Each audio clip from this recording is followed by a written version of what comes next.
to episode 253 of Cinematary. I'm your host, Zach Dennis, and I'm here with Andrew Swafford. Michael O'Malley.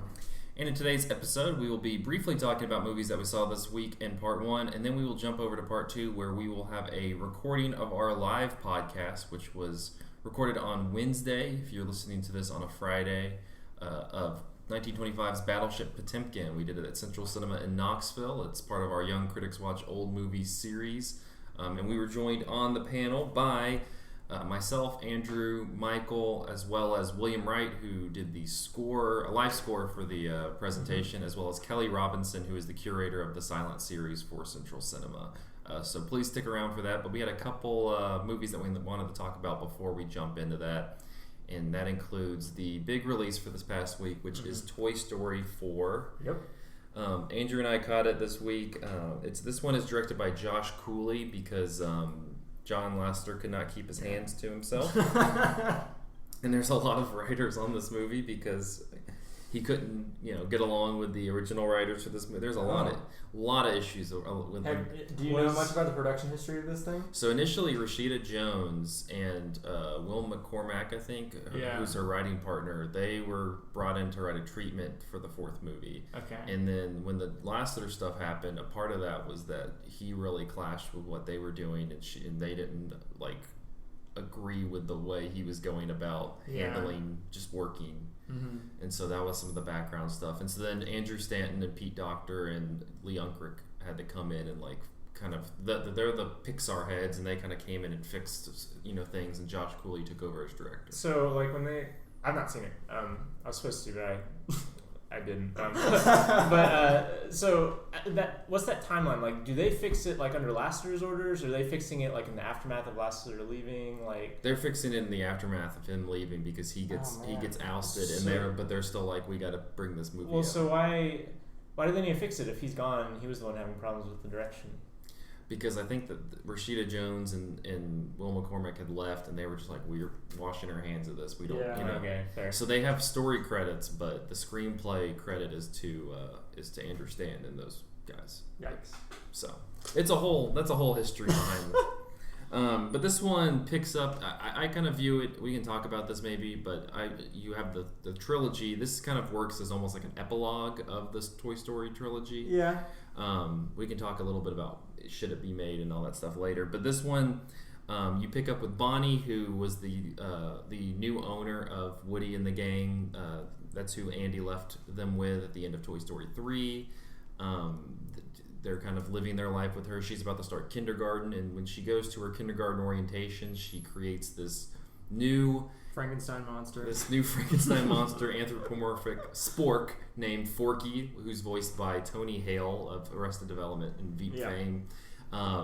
He naturally does not feel like he should be a toy or a living sentient being. Yeah.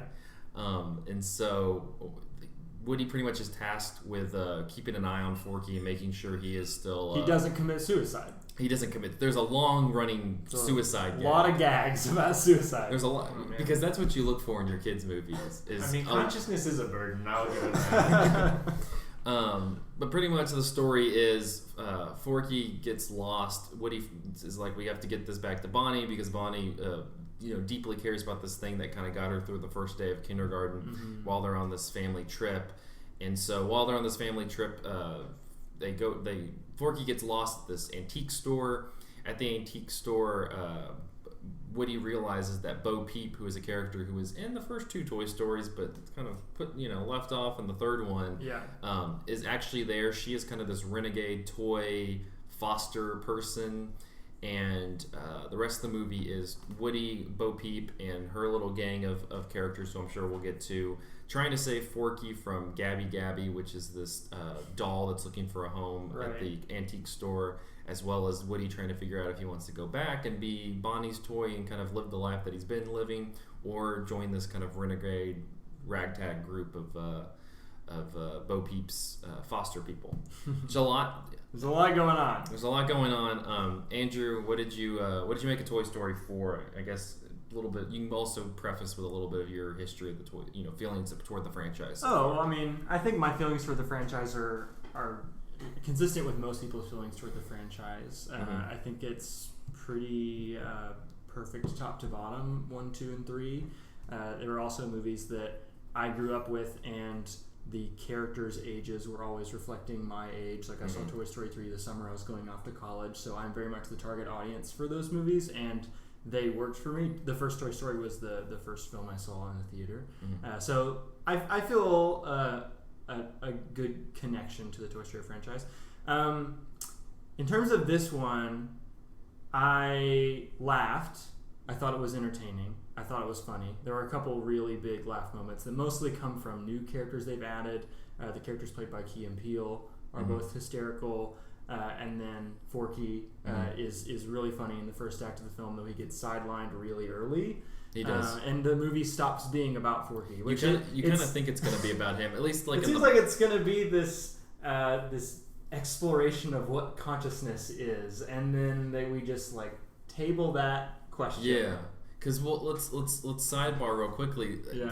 The reason why I guess he gains consciousness, because if you going through all the Toy Story movies, even toys that aren't owned by kids, as you learn like in Toy Story 2, like have like a consciousness. Yeah. But the reason that Forky is conscious is that Bonnie writes her name on his little popsicle stick feet. Yeah. And so that he gains consciousness because of that, but at the same time wakes up feeling I should not be alive. I'm still, I am trash. Yeah. And then proceed again the suicide gags. Yeah. So I have a lot of questions about this movie. One is like all the new like Cars universe level logistical questions about how toys are alive and how their society works, and how their consciousness, all that stuff operates. I also have questions about whether or not this movie needs to exist, which I feel like we agree that it probably doesn't need to exist. No. But I also was pulled out of the experience several times by my not being able to suspend my disbelief, which is something that has not been a problem for me in any of the Toy Story movies. It's a ridiculous premise in the first place. But I think the reason why I had a hard time buying into the reality of this movie is that it was just every 5 minutes impossible for me to buy that they don't get seen by a human, right? There's just so much moving around and scheming and stuff. They're way more cavalier with like how active they are around like huge groups of people. Think back in Toy Story 2 when one of the big plot lines is how are they going to cross the street, and there's that huge set piece of them just using the traffic cones to get across, and it takes many minutes for it to happen. And this just feels kind of chaotic in terms of they're like bouncing on like umbrellas and stuff. They're like throwing like tight ropes across hallways and climbing over them with people like just out of sight. I can't believe that the society of toys has not been found out by humans, and that seems like a really petty little thing, but it was like constantly like gnawing at me, and I felt like I was at a distance from the film the whole time. I don't know. What did you think about Toy Story 4?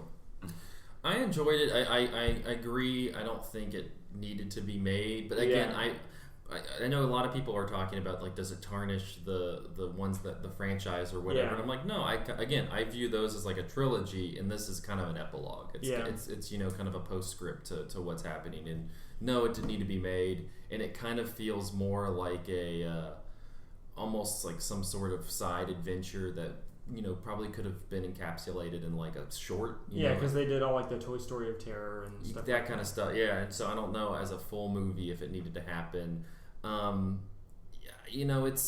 The plot is much more. It plays with like kind of slapstick and rom-com kind of tropes rather than I think at least more than it's done in the past. A lot of the plot is centered around Woody and Bo's relationship. If you excerpt the Forky stuff, it actually could be a very streamlined rom-com about Woody and Bo Peep, because there is the little prologue section where they say a tearful goodbye to each other between number 2 and number 3, and then the rest of the movie is them trying to kind of reconvene. But then the movie seems like it's not going to be about that for 30 minutes or so. So I can see the troubled production and the the cobbled togetherness of this thing and its structure. Yeah, it's kind of funny. I think that the franchise up to this point has been about, being there for Woody's always been there for Andy or been there for the kid, and this one's almost like an empty nest situation. It's like kid's gone, like let's you should live your life for you now. Yeah, which I kind of liked. I was like, like the kid's gone, right? Yeah, Bonnie doesn't seem to care about you, so go live your life and enjoy yourself. And so, I mean, I think I thought it was okay. I'm curious to talk a little bit about the different characters that are introduced, because like you said, there's the Key and Peele, this carnival, these carnival plushes that are connected to each other that show up halfway through. Yeah, there's a Canadian stuntman toy played by Keanu Reeves. Yep. Duke Kaboom that shows up. Then you have Gabby Gabby, who is the villain. Which let's start with her, because she's technically the villain character, but she was also one that, if you look at like the kind of insidiousness of the villains in terms, especially like Stinky Pete in number 2 and Lotso in number 3, she's much more tame. She's set up exactly like those characters, or maybe in almost the opposite way of those characters, where those are characters who initially come off as very unassuming and benevolent, and then they have this dark side to them. Gabby Gabby is introduced in almost like this Coraline-esque like body horror threat, where she's going to... There's a gothic element to it. Yeah, I mean, I shouldn't say everything about her introduction, because it is a good little reveal, but it involves like stealing the vital organs of other toys. and then by the end of the movie, she's a very sympathetic, tragic figure, which is interesting. I mean, I don't know if it necessarily makes the movie better or worse. It's just a choice, right? It kind of just lessens the stakes. They become more like, the stakes are more getting back. I think the Toy Story movies have always been about we're lost from whatever person we're supposed to be to, and we're supposed to get back to them. And there was always kind of that wall. And I don't think that she necessarily like presents a wall as much as the other ones have. I mean, it's still, they have to get back to Bonnie, but I think that the immediacy of kind of solving that is gone, because she just doesn't. She's not nearly as like I said, as insidious as a lot of the other characters become. Sid is. Oh, and when she is introduced as a sympathetic character, like reintroduced to you as a sympathetic character, she takes on the central conflict of the story. So it is, as we're talking about this more and more, I am more troubled by the weird structure of this thing, where it's bookended by the question of like, what are Woody and Bo Peep going to do? First act is, what is Forky going to do with consciousness? And then the second half of the movie is mostly, how is Gabby Gabby going to deal with not having an owner? And I don't think all of these things necessarily line up in a graceful way. I mean, you could make thematic justifications for why they're all similar conflicts and connected to like the larger thematic arc of the Toy Story series, but it does feel a little jumbled. I really liked. I listened to the Slate spoiler special review of this, and I really liked the point that they brought up, and this is the first. It's not the first Pixar movie, but it's definitely the first of the Toy Story movies that feels like a Disney movie. Yeah, and there's also no Pixar short before the movie plays, so that is definitely a sign of the times. Yeah, I mean, because it feels like a lot of the narrative beats that these recent, unfortunately Lasseter era Disney movies have been, whether it's Frozen, Wreck-It Ralph, or Tangled, or Big Hero 6, things like that. It kind of has a lot of stuff that it's throwing at you, and they don't always seem to kind of come together. I think the second Wreck-It Ralph movie might be a good point of comparison for this. Except this one's like decently. This one's. It's good. Better. Yeah, it's better. It has more like genuine sentimentality to it and all of that. It's not like attacking you with like Google puns and... Yeah. But in terms of being just like sort of a mess of like different loosely connected shenanigans, I think it's sort of similar to Wreck-It Ralph in that way. Or Ralph Breaks the Internet in that way. Yeah, it's very referential to itself, and then you have just the Key and Peele characters feel like referential to if you've watched Key and Peele. Yeah, they don't feel like they fit in the Toy Story universe, which to go back to my point about the laughs, I think all of the things that are most enjoyable about this movie are things that don't really fit in the Toy Story universe. Like I loved Key and Peele's gags about specifically what they wish would happen but is not actually going to happen in the movie.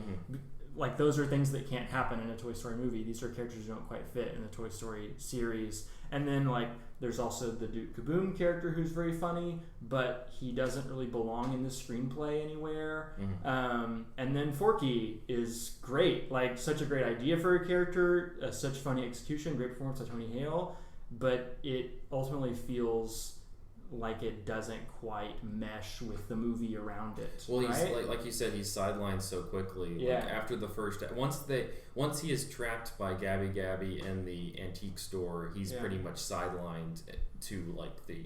I mean, they never really bring him back into the forefront. And there are a lot of characters that are sidelined, right? There's the majority of the gang. The majority of the gang. None of them actually gets to do anything as individuals. They only exist as the gang that are always like in a little huddle together out in the RV of Bonnie's parents. Even Buzz Lightyear, I mean, I'm not mad that Buzz Lightyear doesn't have a central role in this movie. I think it's actually a much better idea for it to be like a Woody and Bo Peep situation. I think that livens things up. But I thought that what they did with Buzz Lightyear was really weak. Like, he has one joke that gets repeated again and again and again, and it feels like they're ignoring the growth of that character over 3 films. Yeah. Like, by number 2, he's basically where Woody was in number 1, and now here in 4, it seems like he is back to, like, toddler brain toy, like, factory, what is the word I'm looking for? Factory settings. Factory settings, yeah. No, he's definitely a weak link just because they don't really know what to do with him. He's kind of, and you're right. The gang is there, but it's mainly Woody and I mean even Jesse is kind of is pretty sidelined from doing too much. They come in every now and then when there needs to like a Deus Ex Machina or something to save a toy from some specific conflict, but mostly I kind of wish they would have found a way to write this movie and have Woody be even more isolated from everybody else. Yeah, because I think that's how they were setting it up really at the beginning. Was he's very much isolated in terms of their relationship with Bonnie and his relationship with Bonnie.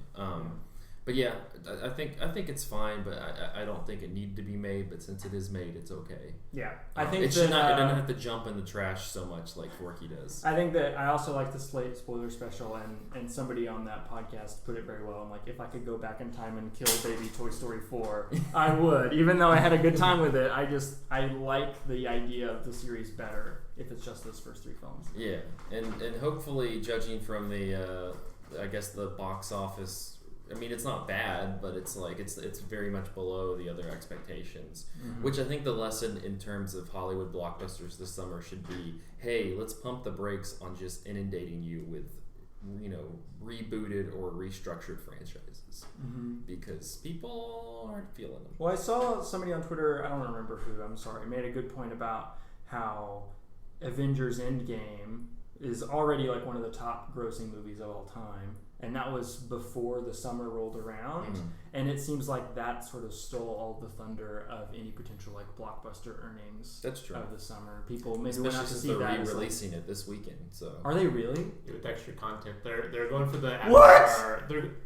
I think it's pretty nakedly them going for the number 1 box office of all time thing.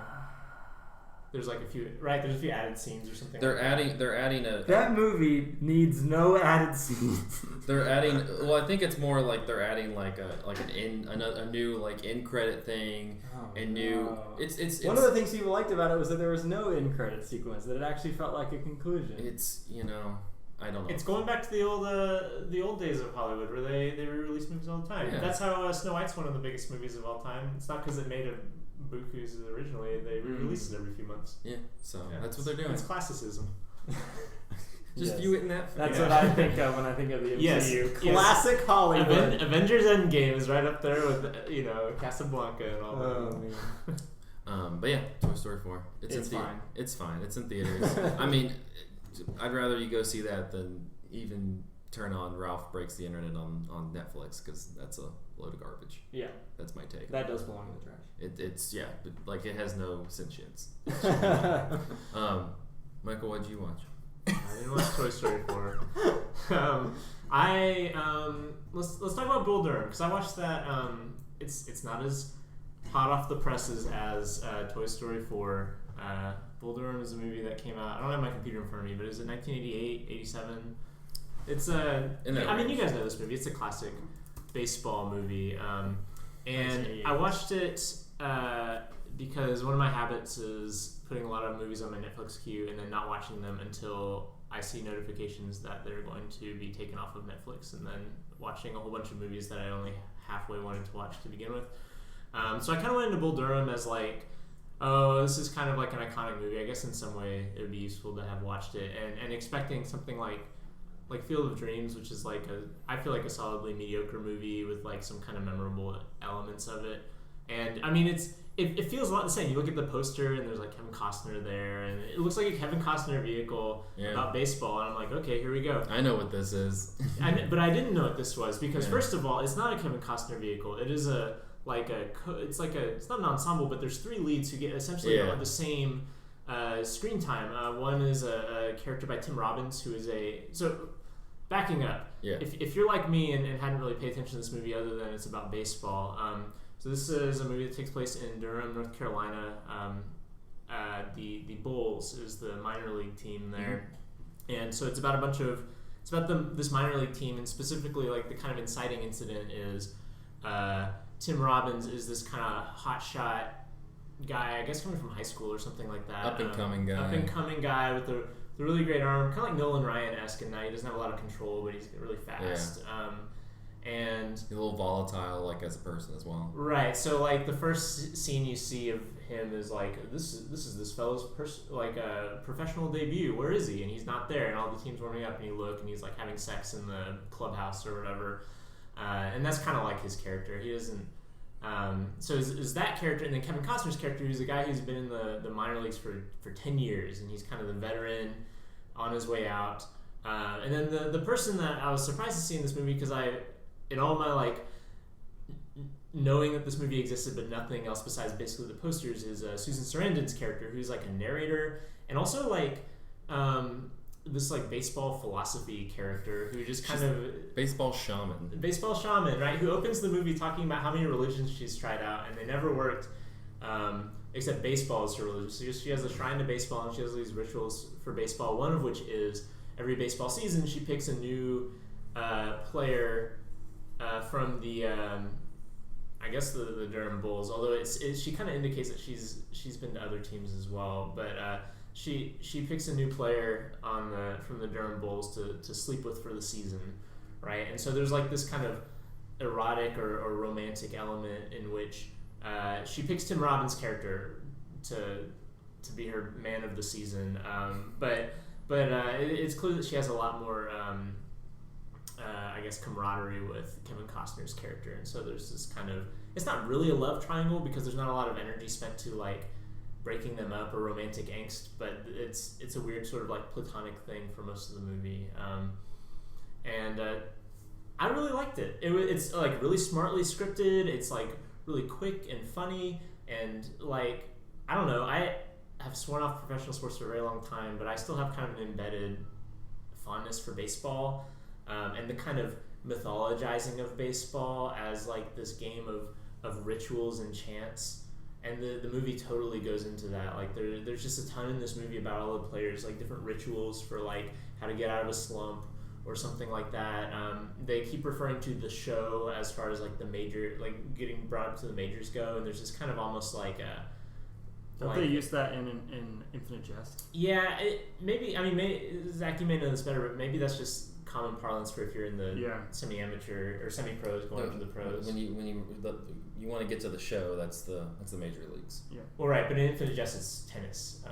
Yeah. So it's a different sport. Anyway, So, but they're the whole time it can work for any they sport. hardly ever talk about baseball in these concrete terms. The whole thing is kind of like this semi mythical thing that is like not heavy at all. It's not like Field of Dreams, which is also doing that, and I thought Field of Dreams was a little bit tedious.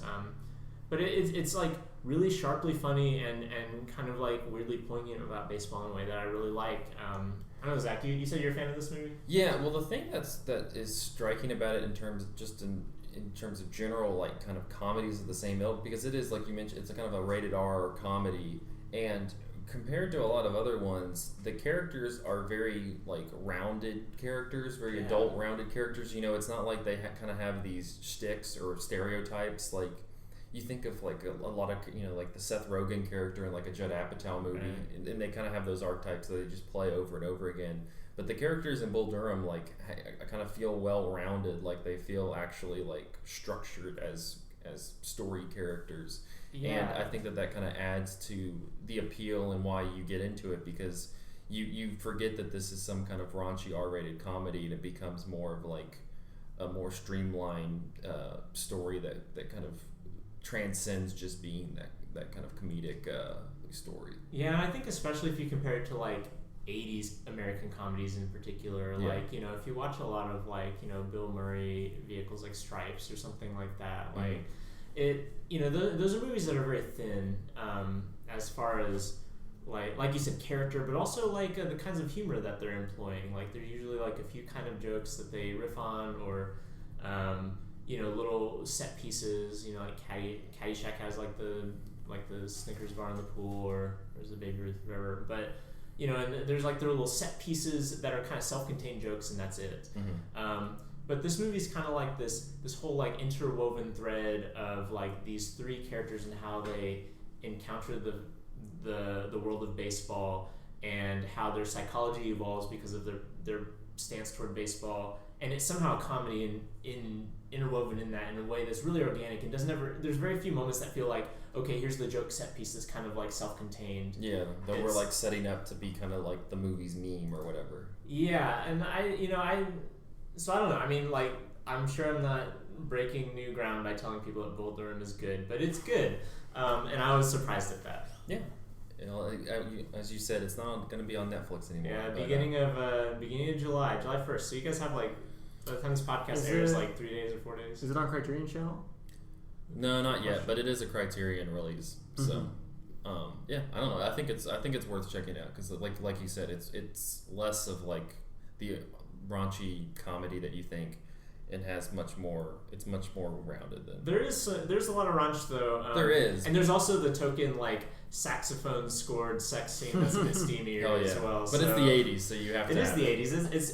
It's very of its time, but in a way that doesn't feel like it's limited by its time. Yeah, check it out. All right, well, we're gonna take a short break.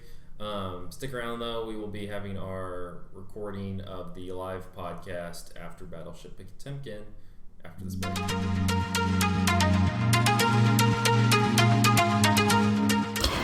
Hey Cinematariats, this is your co-host Lydia Creech with an important message during this break in the show. Cinematary would like you to know that we definitely want your money. We still want to bring you our pure, unadulterated opinions on the world of cinema, but now we're getting into the Patreon game, baby. We've brought on a lot of new voices to contribute to the site, and we want to honor our responsibility to compensate all these smart people for their hard work. To help us out, head over to patreon.com/cinematary to sign up at the $5 a month level. In exchange, our patrons will get an exclusive bonus episode every month, weekly shoutouts on each episode of the show, and the ability to dictate a movie for us to cover eventually.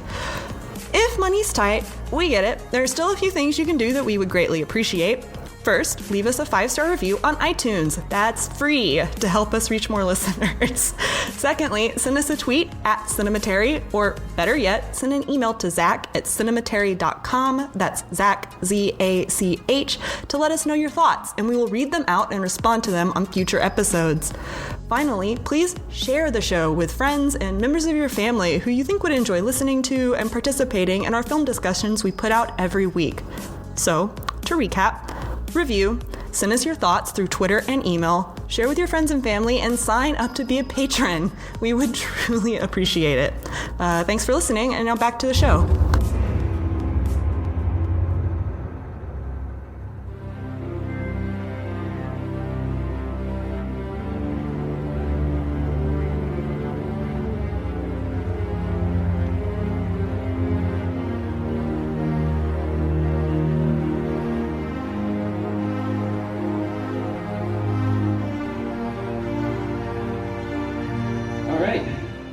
First off, thank you so much to Central Cinema for allowing us to do this.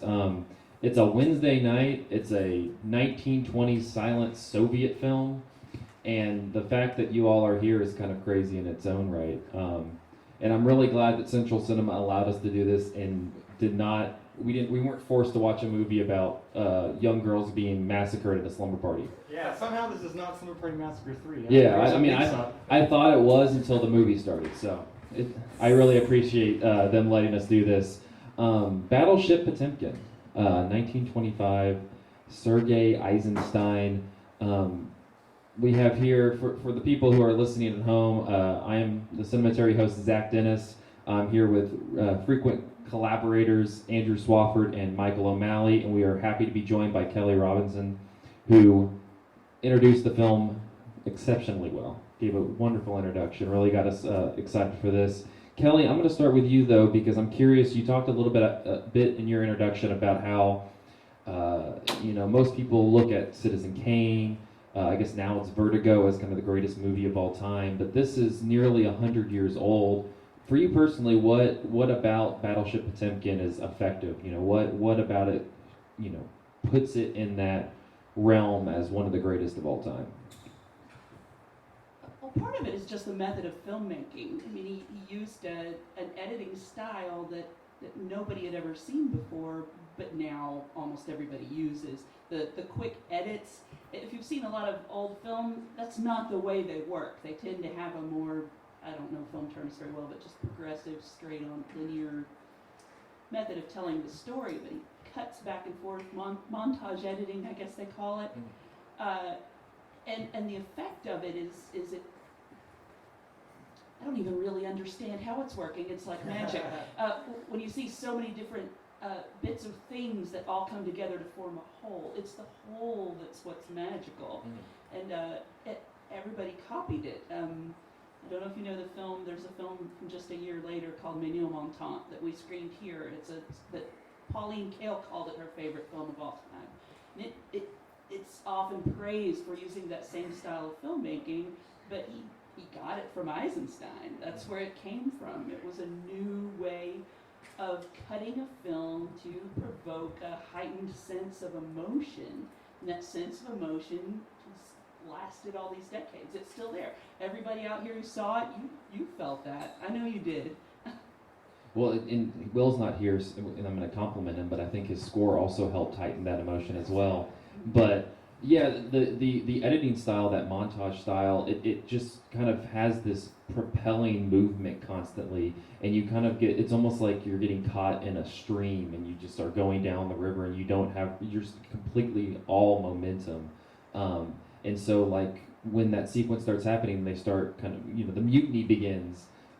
There's no stopping it. It's just this propelling motion, and it's all dictated through that editing and through that kind of montage effect. It's all of the directing.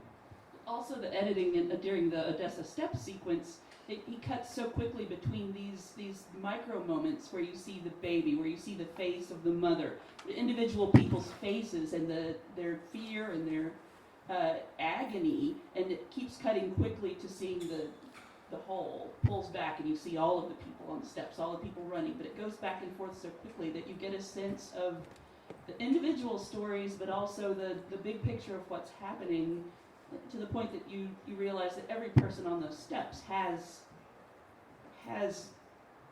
one of those stories, if that makes sense. You kind of get the different personalities. I mean, you have the woman who has that very iconic image where she's shrieking and the glasses are broken. You have the child screaming with the blood on his head. You have the mother who reacts to the child. You have all of these different figures who you kind of come into contact real quickly, but the way he edits, you feel like the story is progressing, and but you also feel like you've gotten this narrative about who these people are.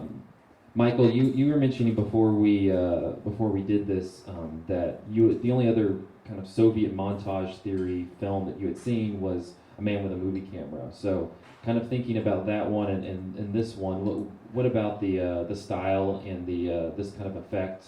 I guess worked or didn't work for you with Potemkin?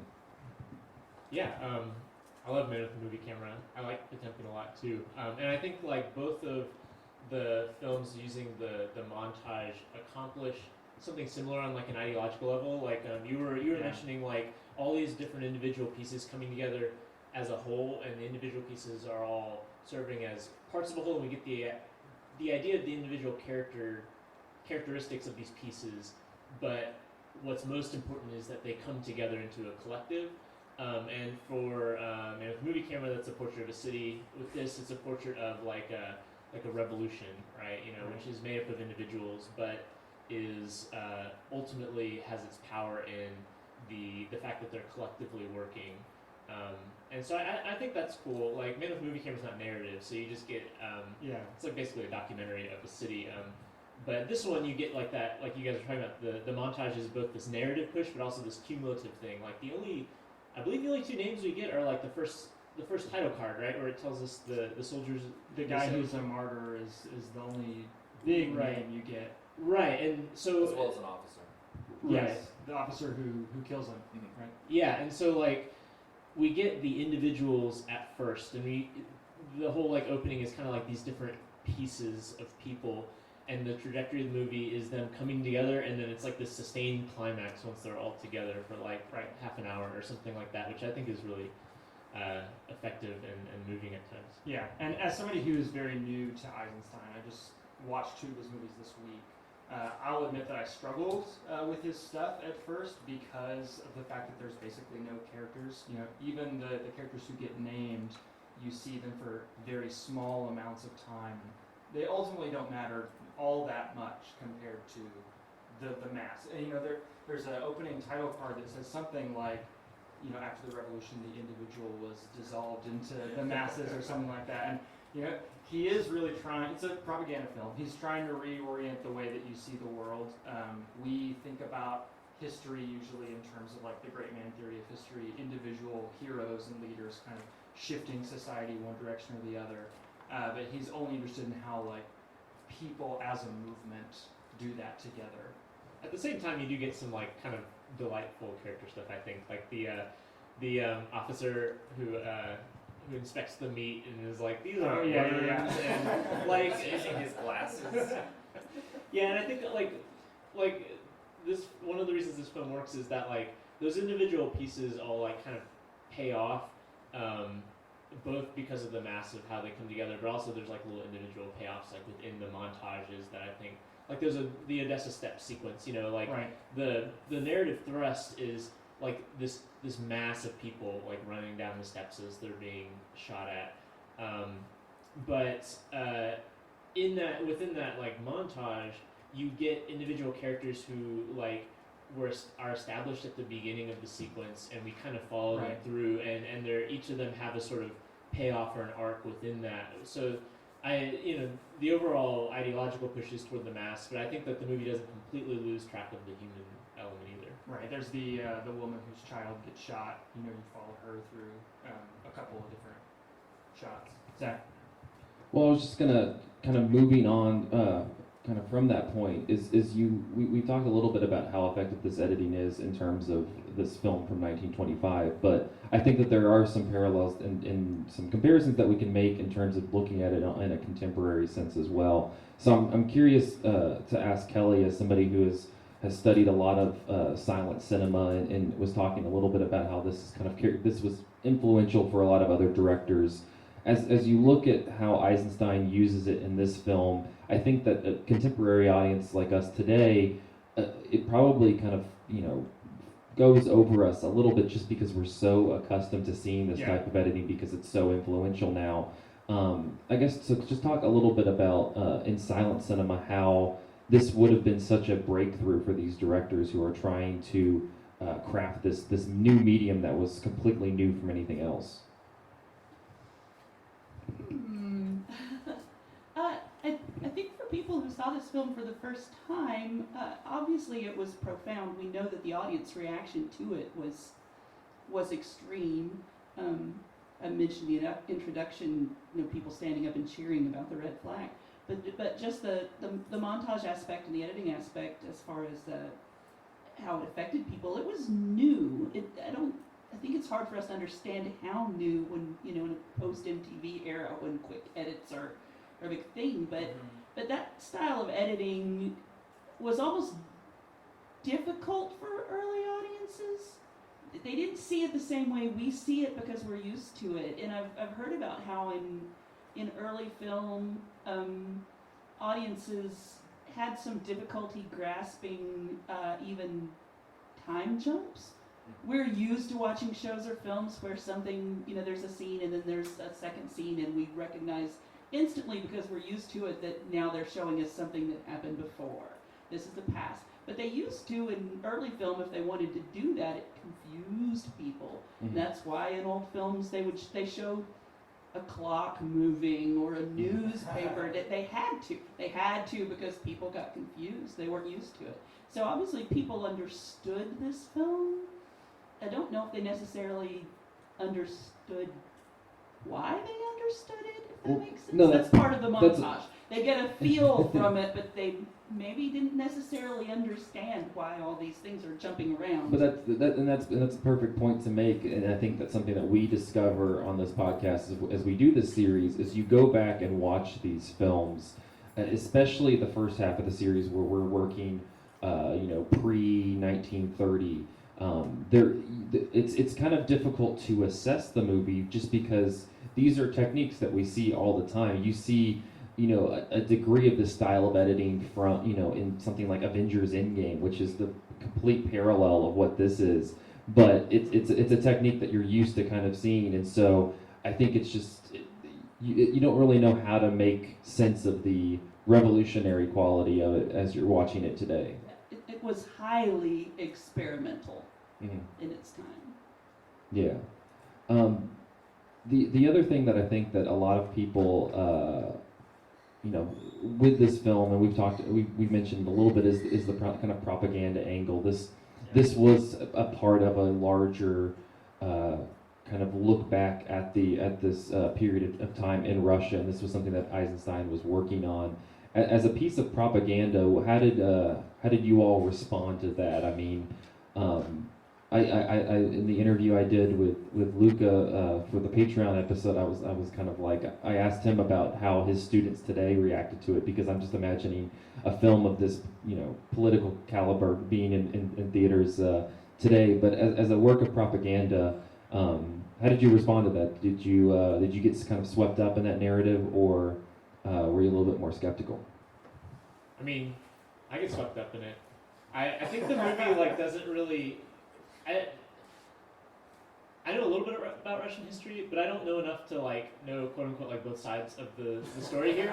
So the movie sets up where there's these faceless uniformed soldiers just mowing down all these innocent women and children and stuff. And I guess for me it's hard not to get swept up in that because I have no context to say wait a minute, and I think historically I'm not really a fan of the Tsar and the monarchy and all that sort of stuff either. So maybe if I knew that context I wouldn't care either. But I think the movie definitely gives you a lot of reasons to get swept up, and I do. I mean, it also, I guess, influences the way that we're thinking about it in terms of this radical left politics becoming a thing that is surging again, in comparison, or kind of to combat the radical right-wing politics that is currently very powerful. So it's hard to take a ton of issue with it. You're like, well, I don't know about that Eisenstein. It seems like he's. Go ahead, Mike. Well, I was gonna say that's true. Although interestingly, in the introduction, when you were talking, was it 1951 that you said that the committee mentioned that? I mean, that's blacklisting is around the corner, and there's a lot of anti-Soviet anti-left sentiments at that time in like American filmmaking and maybe the Western filmmaking in general. What do you make of that? Since this is like openly like Soviet propaganda, it's still pretty like highly regarded in the West. Like, is it just the power of the montage? I don't know. Don't know enough about history. I think, and maybe I'm digressing from your question a little bit, but I think it works as propaganda because it works as propaganda now, not just in a historical context, in a present day context. And something Will and I were discussing right before the film started is that it's amazing that this film has the impact that it does, but it's kind of depressing that it does. Because this film would not have that impact if we weren't constantly living in a world where this kind of oppression comes around in waves all the time. That's why we get it. We get it on a local level, and on a global level all the time, all over the place. It doesn't matter if you know the historical context of this film or not, because you know what it's about. I mean, it's incredible that today we're recording this on Wednesday. I mean, if you haven't been on Twitter or anywhere on the news, there's been this picture from the AP circulating of a father and daughter who were trying to cross a river from Mexico to Texas, who drowned in the water. And you kind of, I was thinking about that image while they have the sequence in the film where the martyr sailor is kind of laid there to rest near the sea, and all of the people are kind of coming and really congregating around him as this symbol of the rebellion. And then, of course, locally here in Knoxville, we have the preacher cop who gave a sermon about wanting to execute, or the government needing to execute LGBT folks. So, that kind of, what you say, we feel it because it feels very present in our moment. Shifting it a long way over. Yeah. For podcast people who can't see what's happening in the room now, we have been joined by a fifth panelist, William Wright, who composed a score, performed it live for us with the movie. So, Zach, did you have any particular questions for William? Or? Well, first, before I kind of ask something, had you seen the movie prior to developing the score? Well, I had seen, it's kind of like the mainstream, I had seen the steps sequence, and I think that's what I was familiar with the movie because of the step sequence, and then when they asked me to score it, I was like, oh, this is a good excuse to kind of see what wraps around this terrifying slaughter. And it's like it is a beautiful, compelling movie. I think, kind of like what Kelly said, it rings a little too familiar in a lot of ways. Yeah, and I think the nature of propaganda movies is that it just depends on who you think the good guys are. I think every propaganda movie probably appeals to somebody.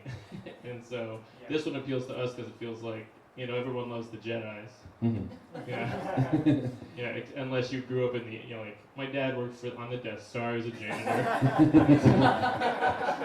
Their propaganda films are totally different. Yeah. It's a wonderful government job. There was benefits. We understand. He did what he had to do. He's like, I don't agree with it. The dental plan is pretty great. Yeah, there's a timeshare.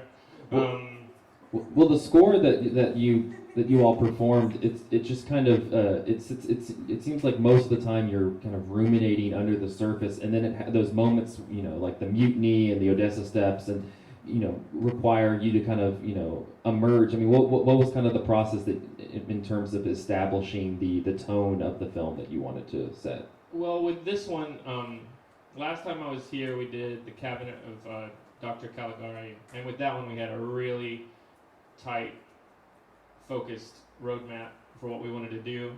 This one came together a little fast, and so instead of trying to beat something into shape, we mostly just kind of discussed the themes of the movie and just kind of,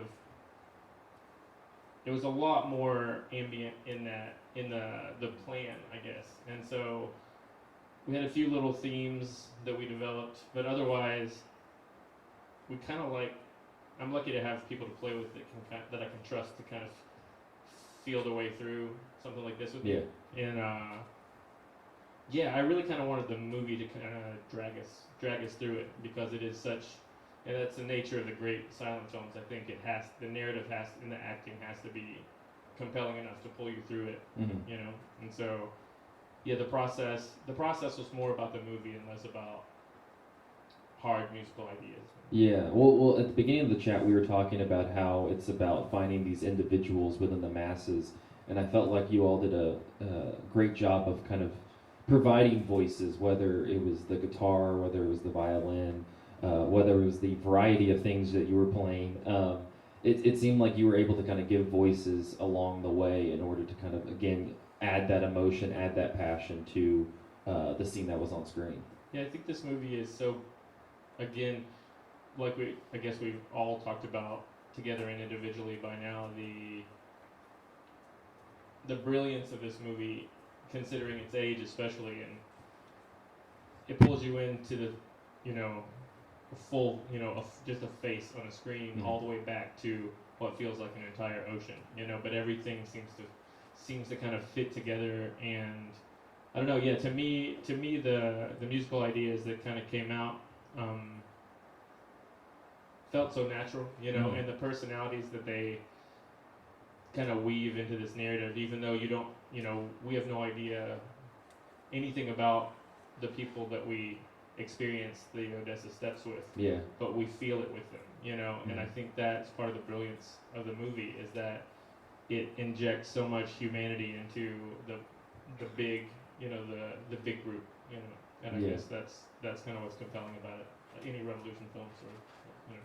Yeah, no, I mean, anytime you would hit the drum and it would start to tap, it was. I think you made me jump at one point just because it does get this kind of rumble started. I think it was near the end sequence when they're heading toward the squadron. There is this kind of rumble that happens, and yeah, I just think that you all did such a great job of really giving this personality to this film that's desperately trying to kind of give these individual faces credence among the masses. So.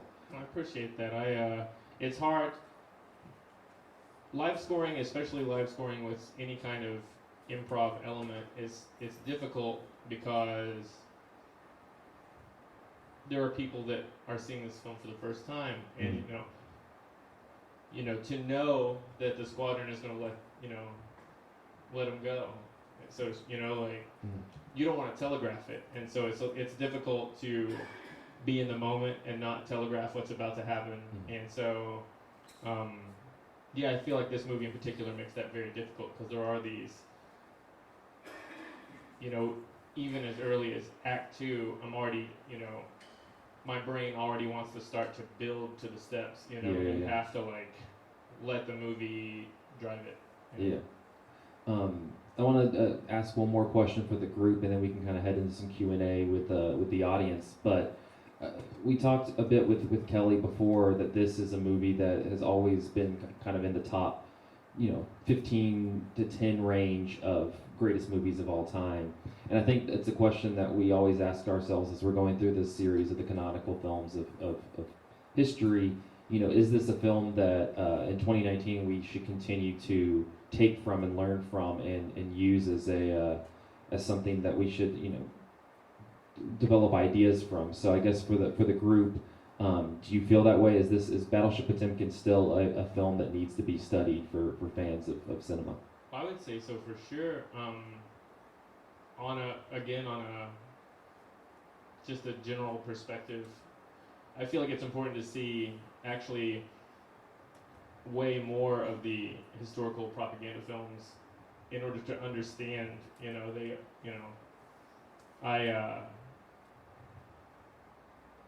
there are a lot of perspectives. I guess every war ends in a split. You know, these countries end up split. Then their history is taught to the children very differently. You know, and I feel like in order to understand the different worlds, you know, that people live in, it's important to see what they're being taught, especially in the more closed off countries, and to understand how isolated a lot of these, you know, these world cultures tend to be the longer they're shut off. And so I feel like propaganda films are particularly important in that way. I like one thing I forgot to mention that I thought I like to imagine the first time in the 20s that people saw the red flag. Yeah. And how even now, after your brain is kind of adjusted to the black and white for so long, and when the red flag goes up, super pumped up. Yeah, it's like it's like it feels like magic, even though you like have seen every movies in color. Yeah. When you see this when the red flag goes up, even though it's obviously just kind of drawn on, it feels like hell yeah. So anyways, I think. And to add on to that, I think that in this country there's been so much like purposeful disinformation put in front of us about socialism, communism, Russia. I mean, like Michael said, I don't necessarily know all the sides to all the stories, but Eisenstein's side is not one that I was necessarily taught growing up, right? So that enough could be reason to keep passing it on. Yeah, I grew up with Rocky IV. Yeah, absolutely. Michael Keller. I mean, same reasons you guys brought up. I think Russia is both now and then when it was the USSR had it was taught in Western audiences as this like miserable oppressive sphere where like people were basically like you watch Rocky IV or whatever. And it's almost as if like there are like two classes of people, which are like people who are imprisoned or people who are just like mindless machines, like the dude who kills Apollo Creed in Rocky IV. Never forget. There are two kinds of movies: Battleship Potemkin and Rocky IV. Essentially, yeah, the spectrum of filmmaking is encompassed by both. But I think like it's important that like as in like this is not the right comparison to make, but like since we've been talking about contemporary stuff, I mean like I've spent like a lot of this week arguing with people about like immigration issues, right? And the United States is a wonderful and awful diversity of opinions, and I think like Will said, like watching a propaganda film from a country in which we've only been presented with really one viewpoint, which is that its people are oppressed.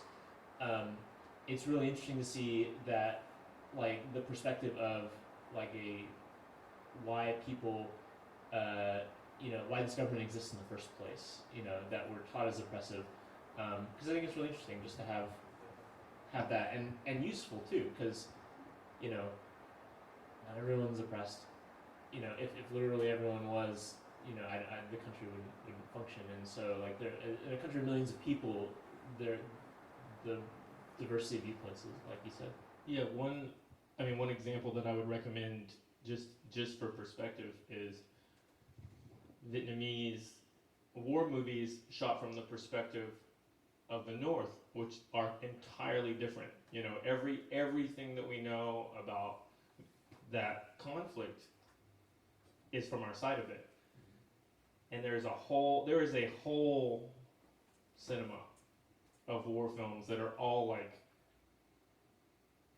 Saving Private Ryan, obviously on a really small budget, small scale, but it's that style of war movie from the perspective of the people who we historically see as the villain, and it's completely reversed. And these are narrative films, just like we watch from our own perspective, and it is crazy. It feels crazy, and the same thing with the way the Chinese have erased Tiananmen Square and things like and all of these corners of cinema exist where any historical nonfiction or reality-based fiction, there is a movie told from the opposite side, and it feels, because we're taught so much from our own side, it feels insane. But I feel like it's really important to understand really the full wingspan of reality, because these are the realms where every generation learns things. We learn things from our movies and things like that, and so very difficult. Well, and to get like explicitly political, like We haven't got yet. well, okay, more so. But like it really to watch something like this is important for questions of like what we would consider like the liberation of countries is what we would call right we come in and disrupt your government, and we ought to with the perspective of these people are just basically in prison and it's just the dictator who's in charge. That's a perspective that's not really served us historically when we go in and disrupt the government, because we find out that like it's not so nakedly that everyone is just miserable living in this country that we've been fed as a a hellscape or whatever. Any questions before we wrap up the discussion? Well, Kelly never got to give her. Oh, did you? Did you? Take. Oh, I'm sorry, Kelly. Go. Oh, that's all right. We're explicitly political now, though. Yeah, I know. Well, but your bigger question was on the importance of whether this is a film that should continue to be studied and shown. And I guess my outlook on that is based on the fact that when we were talking about how this film made lists of the best films ever made in the early 1950s, and now it's fallen a little, but is still pretty high up there. But the lists we're talking about are usually the lists made by filmmakers and film directors. And if you look at the lists of films as chosen by audiences, it's always a different list. You get Gone with the Wind as the greatest film ever made when you poll audiences as opposed to directors. So there is a disparity there, but I think something that's interesting about a film like this, obviously it's admired by filmmakers. Obviously it pioneered techniques. Obviously it uses these great visuals that have so much impact. And so obviously people who want to make films should look at a film like this. But I think it's kind of a rarer thing for a film that is so beloved as a filmmaker's film to also have that kind of resonance in general. You don't show something like Un Chien Andalou or something to people, and some people will like it, but some people will be like, I'm not really sure what happened there. But people get this film, so it should be studied not just as an example of a way to make a film, but just as an example of how to evoke emotion. Works on every level for filmmakers study and for audiences. Definitely. Well said. Any questions before we wrap up from the audience? So is the appeal of the movie for political reasons or for aesthetic, like formal reasons? Yeah. I feel like that's maybe a question for Kelly. Do you know much about why the film was beloved? Was it for more the political angle or for the formal stuff? I'm not 100% positive, but I think it's telling. And I think as far as you were talking about how you mentioned it not polling well with audiences, and I don't know if that's true. I know those lists always tend to be different. That doesn't necessarily mean audiences don't like it. And obviously we're talking about current times. Battleship Potemkin not being high on audience polls might solely be because audiences today haven't seen it. So you can't really know if they like it or not unless you show it to them. And I think whenever I've known of it being shown, people do have a good response to it. But in its time, it did have an impact, and I think it was beyond time and place. It was never meant to be shown outside of Russia and the Soviet Union.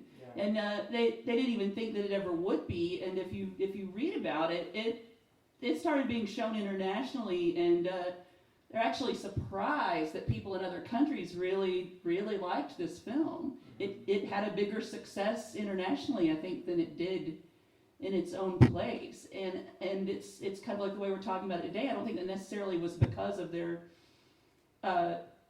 feelings about the Russian Revolution so much as it was their own interpretation of revolution in general, the way we're all kind of looking at it now. Yeah. It's like, yay, little guy, And to add to that point, it did have a big fan, and that was Joseph Goebbels with Nazi Germany, who said that anybody who watches this would probably turn into a Bolshevik. So, if that, shows other sides getting something out of it.